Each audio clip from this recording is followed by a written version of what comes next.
പറയാൻ പോകുന്നത് കുലദേവതയുടെ പ്രാധാന്യത്തെക്കുറിച്ചാണ്.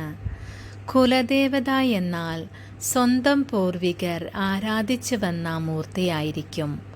അത് ചിലപ്പോൾ ഭദ്രകാളി അമ്മയായിരിക്കാം, ചിലപ്പോൾ മറ്റേതെങ്കിലും മൂർത്തികളായിരിക്കാം.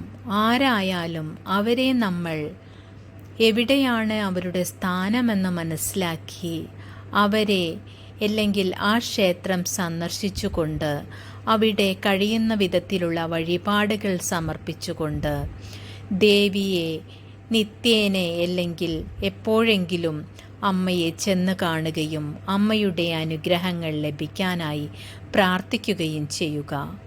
നിത്യേനയുള്ള പൂജകളിൽ അമ്മയെ ഉൾപ്പെടുത്തുകയും കൂടാതെ ഏത് മൂർത്തിയാണെങ്കിലും അവരെ നമ്മൾ ബഹുമാനിക്കുകയും ചെയ്യുക.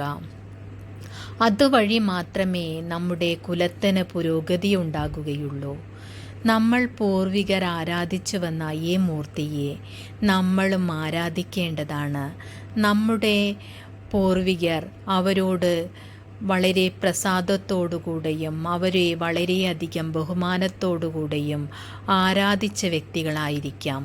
അതുകൊണ്ട് തന്നെ അവരുടെ കൃപാകടാക്ഷങ്ങൾ ലഭിച്ചത് കാരണം നമ്മുടെ പൂർവികർ വളരെ ഉന്നതമായ രീതിയിലായിരിക്കാം ജീവിച്ചിരുന്നിട്ടുണ്ടാകുക.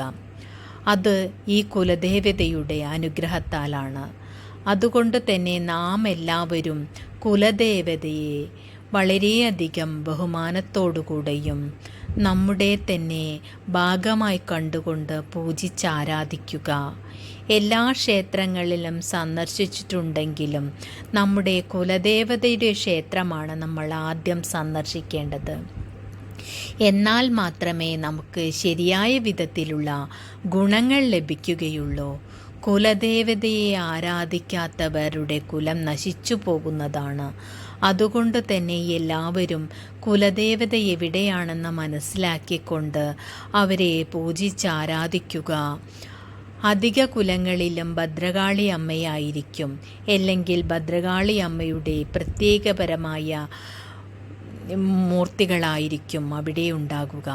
അല്ലെങ്കിൽ ശിവഭഗവാനോ വിഷ്ണു ഭഗവാനോ അല്ലെങ്കിൽ മറ്റേതെങ്കിലും മൂർത്തികളായിരിക്കും.